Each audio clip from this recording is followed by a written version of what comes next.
The GPS fences even work, especially for stubborn breeds like Huskies or giant Great Pyrenees. We put Halo 4 and SpotOn to the test. Stick around because we're going to dive deep into all the different aspects of these collars and find out which one's right for you.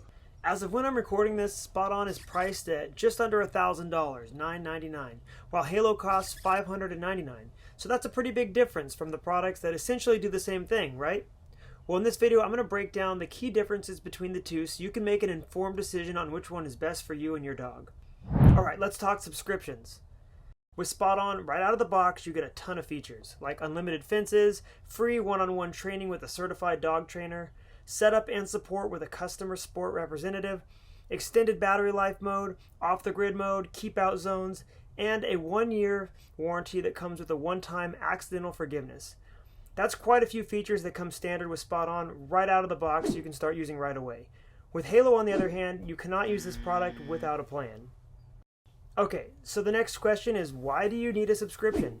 A cellular subscription gives you access to a network, allowing the caller's location to be transmitted directly to your phone. In other words, you're paying for data services from major cell phone providers, similar to how your cell phone works.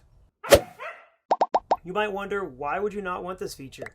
For me, it's been a game changer, especially when I travel or I'm away at work. It allows me to keep an eye on my dogs no matter where I am. But if you live in an area with poor cellular service, the tracking won't work, and you'll be paying for a service that you can't use. Some people also prefer the flexibility containment systems offer for their dogs without adding another subscription to their monthly bills. As of today, here's the breakdown. SpotOn offers simple pricing, gives you cellular capabilities and key features, most importantly tracking. You can choose a plan for about $10 a month, or you can save with a yearly or 2-year subscription. For Halo, their plans are mandatory. The bronze plan starts at $10 a month, including 5 fences, tracking alerts, activity tracking, and customer service. As you move up the tiers, you get all the features of the lower tiers, plus more fences and additional support. At $20 per month, you get unlimited fences and top-tier support. Before we dive into setting up and testing the fence, let's quickly go over some key similarities and differences between SpotOn and Halo when it comes to the fence creation. Both systems let you walk the boundaries, but with Halo, it's a bit more cumbersome as you need to calibrate the GPS for each step. SpotOn automatically lays the GPS fence post as you walk. You can even pause and restart to snap a line around features like water or brush in your yard. With SpotOn, you can create detailed fences up to 1,500 fence posts per fence, while Halo only allows 20 fence posts. Once you create a fence on either system, you can edit them anytime through the app. SpotOn allows you to overlap fences, set up separate fences for daytime and nighttime, or different areas of your yard. Halo does not support overlapping fences. SpotOn gives you an option to create an unlimited number of fences, whether you pay for the subscription or not. Halo restricts you depending on your subscription tier.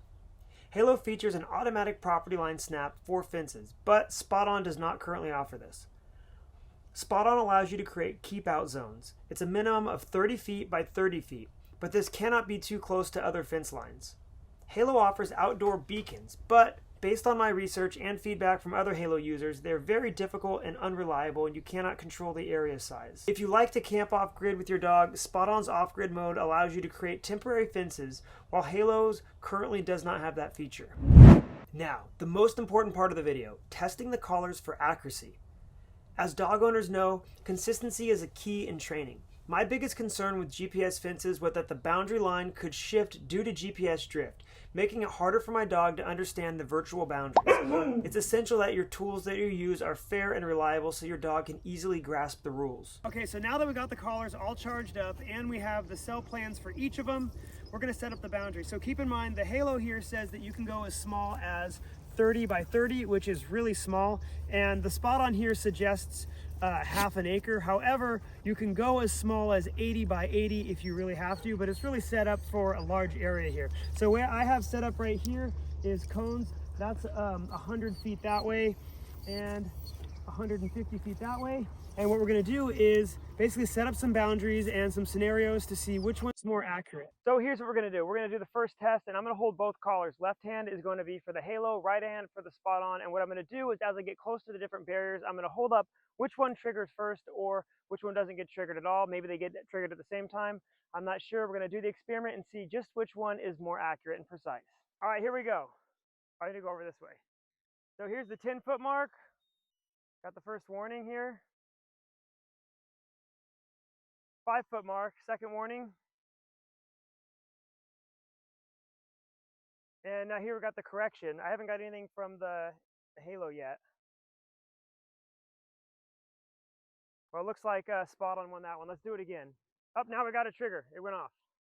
And I'm trying to do this as honest as possible to get the most accurate reading, so I'll give it another chance. Maybe there was a cloud in the way. First warning. That's at the 10-foot mark here. Then we're going to the 5-foot mark. Got the second warning.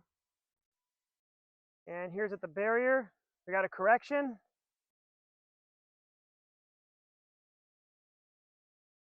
Maybe I just need to stay here a little bit and let it catch up.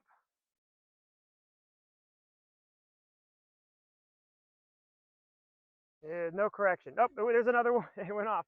All right, let's try it again. 10-foot mark, which is a little early. We got the 5-foot mark. And I crossed the boundary, I got a correction. I'm gonna keep going and just see how long it takes for this to catch up.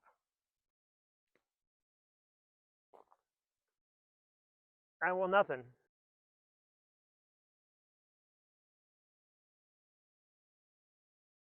There's the warning. And we got a correction. Oh, we got a correction. Let's go back.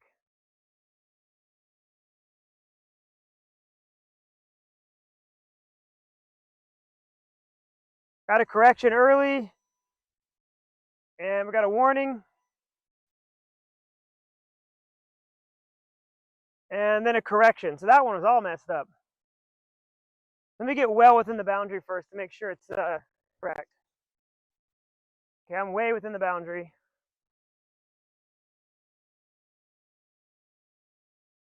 There's the 10-foot right here. Second warning.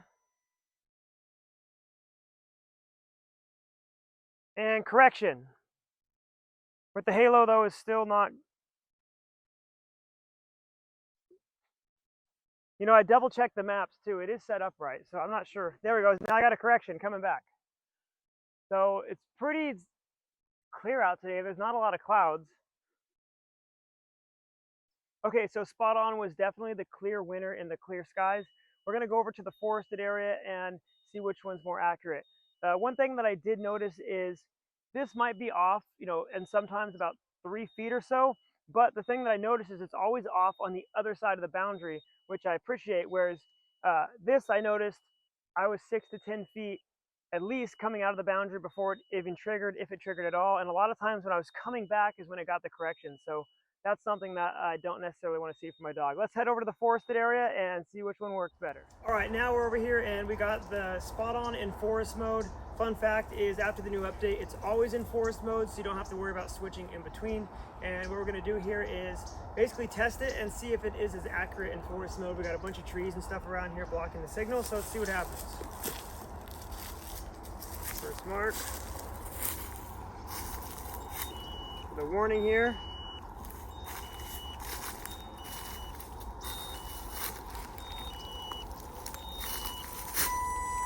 The secondary warning. And a correction, but Halo still hasn't done any correcting. I'm gonna keep going and see. Correction! As I go there, because it might just be off a little bit. So these lines may not mean anything. Let's see. So we got the first warning.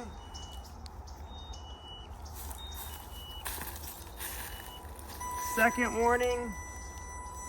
That one's spot on. That was, yeah, spot on. And then they both had a correction right here. Those might be our new markers. Let's do it one more time. First flag. Got a warning on both of them. Oh, got a correction on this one. Got a secondary warning. Got another correction. And I got a correction on the SpotOn. And nothing right here. So this seems kind of sporadic. The SpotOn is definitely more accurate in the forest. One more time, I'm gonna switch hands just in case. Maybe this has a better signal on this side or something, but let's try it the other hand. Got the first warning, SpotOn.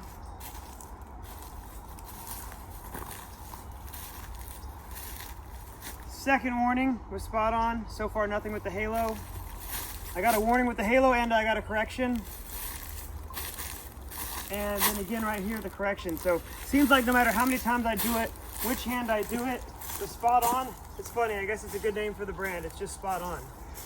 We're out here on a cloudy day. It's sprinkling a little bit and we're gonna try it again. I got the collar on right here. Turned off the static shock, just got the vibration.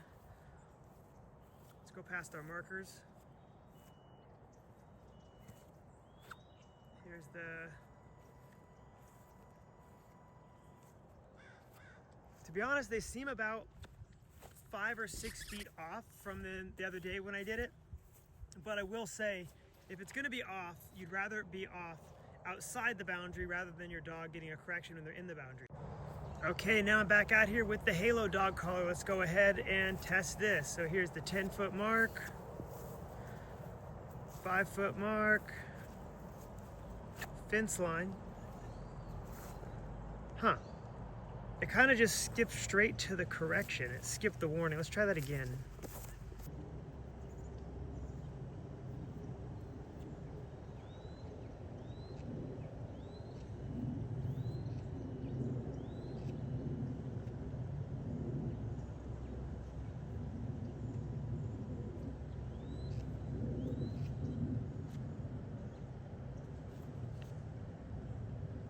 Let's do that again.